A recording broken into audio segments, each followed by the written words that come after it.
I hope ನೀವೆಲ್ಲರೂ ಚೆನ್ನಾಗಿದ್ದೀರಿ ಅಂತ ಅಂದ್ಕೊಳತ್ತೀನಿ. ಇವತ್ತು ನಾನು ಒಂದು ಈಸಿಯಾದ ಫೇಶಿಯಲ್ ಮಾಸ್ಕನ್ನು ನಿಮ್ಮ ಜೊತೆಗೆ ಶೇರ್ ಮಾಡ್ತಾ ಇದ್ದೀನಿ.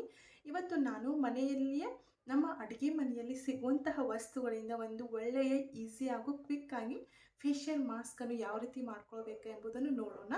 ನಾನು ಈ ಫೇಶಿಯಲ್ ಮಾಡೋದಕ್ಕೆ ಕೇವಲ 3 ಇಂಗ್ರೀಡಿಯೆಂಟ್ಸ್ಗಳನ್ನು ಬಳಸ್ತಾ ಇದ್ದೀನಿ. ಏನೇನಂದರೆ ಕಡಲೆ ಹಿಟ್ಟು ಮತ್ತು ಜೇನುತುಪ್ಪ ಮತ್ತು ಮೊಸರು. ಈ 3 ವಸ್ತುಗಳಿಂದ ಒಂದು ಒಳ್ಳೆ ಫೇಶಿಯಲ್ ಮಾಡಿಕೊಳ್ಳ ಎಲ್ಲ ಲೇಡೀಸ್ಗೆ ತಮ್ಮ ಮುಖದ ಕಲೆಗಳನ್ನು ಮೊಡವೆಗಳನ್ನು ತೆಗೆದುಕೊಂಡು ತುಂಬಾ ಚಿಂತೆ ಇರುತ್ತೆ. ಆದರೆ ನಾವು ಮನೆಯಲ್ಲಿಯೇ ಸಿಗುವಂತಹ ವಸ್ತುಗಳಿಂದ ನಾವು ನಮ್ಮ ಫೇಸ್ ಟ್ರೀಟ್ಮೆಂಟ್ ಮಾಡಿಕೊಳ್ಳಬಹುದು. ಇದರಿಂದ ಯಾವ ಹಾನಿ ಕೂಡ ಆಗುವುದಿಲ್ಲ. ನಾನು ಕಡಲೆ ಹಿಟ್ಟಿನ ಪ್ಯಾಕ್ ಮಾಡಲಿಕ್ಕೆ ಮೊದಲು 1 ಟೇಬಲ್ ಸ್ಪೂನಷ್ಟು ಗಟ್ಟಿ ಮೊಸರನ್ನು ತೆಗೆದುಕೊಂಡು ನಂತರ ಅದಕ್ಕೆ 1 ಟೇಬಲ್ ಸ್ಪೂನಷ್ಟು ಕಡಲೆ ಹಿಟ್ಟನ್ನು ಹಾಕಿಕೊಂಡು ಚೆನ್ನಾಗಿ ಮಿಕ್ಸ್ ಮಾಡ್ಕೊಳ್ತಾ ಇದ್ದೀನಿ. ನೀವು ಬೇಕಾದರೆ 2 ಟೇಬಲ್ ಸ್ಪೂನಷ್ಟು ಮೊಸರನ್ನು ತೆಗೆದುಕೊಳ್ಳಬಹುದು. ಮೊಸರು ಸ್ವಲ್ಪ ರೂಮ್ ಟೆಂಪ್ರೇಚರ್ನಲ್ಲಿ ಇರಬೇಕು. ನಂತರ ಇದಕ್ಕೆ ನಾನು ಒಂದು ಅರ್ಧ ಟೇಬಲ್ ಸ್ಪೂನಷ್ಟು ಹನಿಯನ್ನು ಆ್ಯಡ್ ಮಾಡ್ಕೊಳ್ತಾ ಇದ್ದೀನಿ. ಹನಿ ನಮ್ಮ ತ್ವಚೆಗೆ ತುಂಬಾ ಒಳ್ಳೆಯದು. ಇದು ನಮ್ಮ ಸ್ಕಿನ್ ಟೋನನ್ನು ಬದಲಾಯಿಸಲು ತುಂಬಾ ಹೆಲ್ಪ್ ಮಾಡುತ್ತೆ. ಹನಿಯನ್ನು ಹಾಕಿಕೊಂಡ ಆದಮೇಲೆ ನಾನು ಚೆನ್ನಾಗಿ ಮಿಕ್ಸ್ ಮಾಡ್ಕೊಳ್ತೀನಿ. ಒಂದು ಸ್ಮೂತಾಗಿ ಕ್ರೀಮಿಯಂತಹ ಟೆಕ್ಸ್ಚರ್ ಬರುವವರೆಗೂ ಇದನ್ನು ನಾನು ಮಿಕ್ಸ್ ಮಾಡ್ಕೊಳ್ತೀನಿ. ಈ ಪ್ಯಾಕ್ ತುಂಬಾ ಗಟ್ಟಿ ಅನಿಸ್ತಾ ಇದ್ದರೆ ನೀವು ಬೇಕಾದರೆ ಇನ್ನೂ ಸ್ವಲ್ಪ ಮೊಸರನ್ನು ಕೂಡ ಹಾಕಿಕೊಳ್ಬೋದು. ನಾನು ಇಲ್ಲಿ ಸ್ವಲ್ಪ 1 ಟೇಬಲ್ ಸ್ಪೂನಷ್ಟು ಹಾಲನ್ನು ಹಾಕಿಕೊಂಡು ಚೆನ್ನಾಗಿ ಮಿಕ್ಸ್ ಮಾಡ್ಕೊಳ್ತಾ ಇದ್ದೀನಿ. ನಾವು ನಲ್ಲಿ ಸಿಗುವಂತಹ ಎಲ್ಲ ಕೆಮಿಕಲ್ ಯುಕ್ತ ಪ್ರಾಡಕ್ಟ್ಗಳನ್ನು ಬಳಸುತ್ತೇವೆ. ಆದರೆ ನಮ್ಮ ಅಡುಗೆ ಮನೆಯಲ್ಲಿ ಇರುವ ಪದಾರ್ಥಗಳನ್ನು ನಾವು ನೆನಪಿನಲ್ಲಿ ಇಟ್ಟುಕೊಂಡ್ರೆ ನಮ್ಮ ತ್ವಚೆಗೆ ಯಾವುದೇ ಥರದ ಹಾನಿಯೇ ಆಗುವುದಿಲ್ಲ. ಕಡಲೆ ಹಿಟ್ಟು ನಮ್ಮ ತ್ವಚೆಯ ಸ್ಕಿನ್ ಟೋನನ್ನು ಹೆಚ್ಚಿಸುತ್ತದೆ ಮತ್ತು ನಮ್ಮ ಮೊಡವೆಗಳ ಕಲೆಗಳನ್ನು ಕೂಡ ತೆಗೆಯಲು ನಮಗೆ ತುಂಬಾ ಸಹಾಯ ಮಾಡುತ್ತದೆ. ಒಂದು ಸ್ಮೂತಾದ ಕ್ರೀಮಿಯಂತಹ ಟೆಕ್ಸ್ಚರ್ ಬರುವವರೆಗೂ ಮಿಕ್ಸ್ ಮಾಡಿಕೊಂಡಾದಮೇಲೆ ನಾವು ಇದನ್ನು ಮುಖಕ್ಕೆ ಅಪ್ಲೈ ಮಾಡುವ ಮುಂಚೆ ಮುಖವನ್ನು ಬಿಸಿ ನೀರಿನಿಂದ ತೊಳೆದುಕೊಳ್ಳಬಹುದು. ಇಲ್ಲಾಂದರೆ ಸ್ಟೀಮರ್ನಿಂದ ನಾವು ಮುಖವನ್ನು ಸ್ಟೀಮ್ ಮಾಡಿಕೊಳ್ಳಬಹುದು. ನಂತರ ನಾವು ಇದನ್ನು ಹಗುರವಾಗಿ ಮುಖದ ಮೇಲೆ ಅಪ್ಲೈ ಮಾಡಿಕೊಳ್ಬೇಕು. ಎಣ್ಣೆಯ ಚರ್ಮ ಹೊಂದಿದವರಿಗೆ ಕಡಲೆ ಹಿಟ್ಟಿನ ಪ್ಯಾಕ್ ತುಂಬಾ ಲಾಭಕಾರಿ. ಇದು ನಮ್ಮ ತ್ವಚೆ ಮೇಲಿರುವ ಎಣ್ಣೆ ಅಂಶವನ್ನು ತೆಗೆಯಲು ತುಂಬಾ ಸಹಾಯ ಮಾಡುತ್ತದೆ.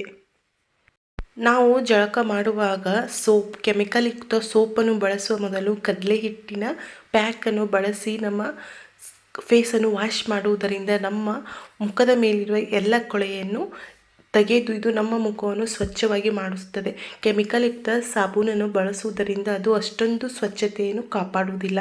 ಆದರೆ ಕಡಲೆ ಹಿಟ್ಟಿನ ಪ್ಯಾಕ್ ನಮ್ಮ ಮುಖದ ಸೌಂದರ್ಯವನ್ನು ಹೆಚ್ಚಿಸುವುದಲ್ಲದೆ ನಮ್ಮ ಮುಖದ ಮೇಲಿನ ಎಲ್ಲ ಕೊಳಕನ್ನು ತೆಗೆಯಲು ತುಂಬಾ ಸಹಾಯ ಮಾಡುತ್ತದೆ. ಇದನ್ನು ನೀವು ವಾರಕ್ಕೆ 6 ದಿನ 7 ದಿನ ಬಳಸಿದರೂ ನಡೆಯುತ್ತೆ. ಯಾವುದೇ ರೀತಿಯ ನಮ್ಮ ಮುಖಕ್ಕೆ ಹಾನಿಯನ್ನು ಆಗುವುದಿಲ್ಲ. ಈ ಫೇಸ್ಟನ್ನು ಸಂಪೂರ್ಣವಾಗಿ ಮುಖಕ್ಕೆ ಹಚ್ಚಿದ ನಂತರ ಒಂದು ಅರ್ಧ ಗಂಟೆಗಳ ಕಾಲ ಇದನ್ನು ಸಂಪೂರ್ಣವಾಗಿ ಒಣಗಲು ಬಿಡಬಹುದು.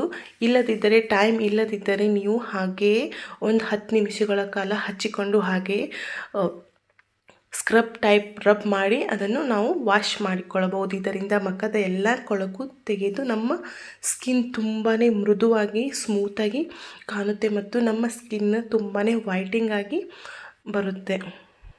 ಅದಷ್ಟೇ ಇಲ್ಲ, ಇದನ್ನು ಒಣಗಿಸಿ ನಾವು ಹಾಗೆಯೇ ಕೈನಿಂದ ರಬ್ ಮಾಡಿಕೊಂಡರೆ ನಮ್ಮ ಮುಖದಲ್ಲಿರುವ ಎಲ್ಲ ಹೇರ್ಸ್ಗಳು ತೆಗೆಯಲು ತುಂಬಾ ಈಸಿ ಆಗುತ್ತೆ ಮತ್ತು ಇದು ನಮಗೆ ಬ್ಲೀಚಿಂಗ್ ಥರನೂ ಕೂಡ ಹೆಲ್ಪ್ ಆಗುತ್ತೆ. ಇದನ್ನು ನಾವು ಹಾಗೆಯೇ ರಬ್ ಮಾಡಿಕೊಂಡರೆ ನಮಗೆ ಒಂದು ಒಳ್ಳೆಯ ಬ್ಲೀಚಿಂಗ್ ಟೈಪ್ ಫೇಶಿಯಲ್ ಕೂಡ ಮನೆಯಲ್ಲಿ ಸಿಗುತ್ತೆ. ನಾವು ಯಾವುದೇ ರೀತಿಯ ಹೆಚ್ಚು ಹಣವನ್ನು ಖರ್ಚು ಮಾಡಬೇಕಿಲ್ಲ. ನಮ್ಮ ಅಡುಗೆ ಮನೆಯಲ್ಲಿ ಸಿಗುವಂತಹ ಪದಾರ್ಥಗಳಿಂದ ನಾವು ಮನೆಯಲ್ಲಿ ನಮ್ಮ ಫೇಸ್ ಟ್ರೀಟ್ಮೆಂಟನ್ನು ಮಾಡಿಕೊಳ್ಬಹುದು. ನಮ್ಮ ಫೇಸ್ ಮೇಲಿರುವ ಕಪ್ಪು ಚುಕ್ಕೆಗಳನ್ನು ಮತ್ತು ಬಿಸಿಲಿನಲ್ಲಿ ಹೊರಗೆ ಹೋಗುವುದರಿಂದ ನಮ್ಮ ಸ್ಕಿನ್ ಟೋನ್ ತುಂಬಾ ಕಪ್ಪಾಗಿರುತ್ತದೆ. ಅದನ್ನು ಕೂಡ ಈ ಪ್ಯಾಕ್ ಕಡಿಮೆ ಮಾಡಲು ತುಂಬಾ ಹೆಲ್ಪ್ ಮಾಡುತ್ತೆ. ಇದನ್ನು ನಾವು ಒಂದು ಅರ್ಧ ಗಂಟೆಗಳ ಕಾಲ ಬಿಟ್ಟು ಈಗ ನಾನು ಅದನ್ನು ವಾಶ್ ಮಾಡ್ಕೊಳ್ತಾ ಇದ್ದೀನಿ. ನಾನು ನನ್ನ ಫೇಸನ್ನು ವಾಶ್ ಮಾಡಿಕೊಂಡಾಯಿತು. ನೋಡ್ತಾ ಇರ್ಬೋದು ಈಗಲೇ ನನಗೆ ಒಂದು ಫೇಸ್ ಮೇಲೆ ಗ್ಲೋ ಸಿಗ್ತಾ ಇದೆ. ನನ್ನ ಫೇಸ್ ತುಂಬಾ ಸ್ಮೂತಿಯಾಗಿ ವೈಟ್ನಿಶ್ ಆಗಿ ಕಾಣ್ತಾ ಇದೆ. ನನಗೆ ಈ ಫೇಸ್ ಪ್ಯಾಕ್ ತುಂಬಾ ಇಷ್ಟ. ನಾನು ವಾರಕ್ಕೆ ಒಂದು 3 ಸಲ ಆದರೂ ಇದನ್ನು ಟ್ರೈ ಮಾಡ್ತೀನಿ. ಇದರಿಂದ ನನ್ನ ಫೇಸ್ ಮೇಲೆ ಇರುವ ಎಲ್ಲ ಕಲೆಗಳು ತುಂಬಾ ಕಡಿಮೆಯಾಗಿವೆ.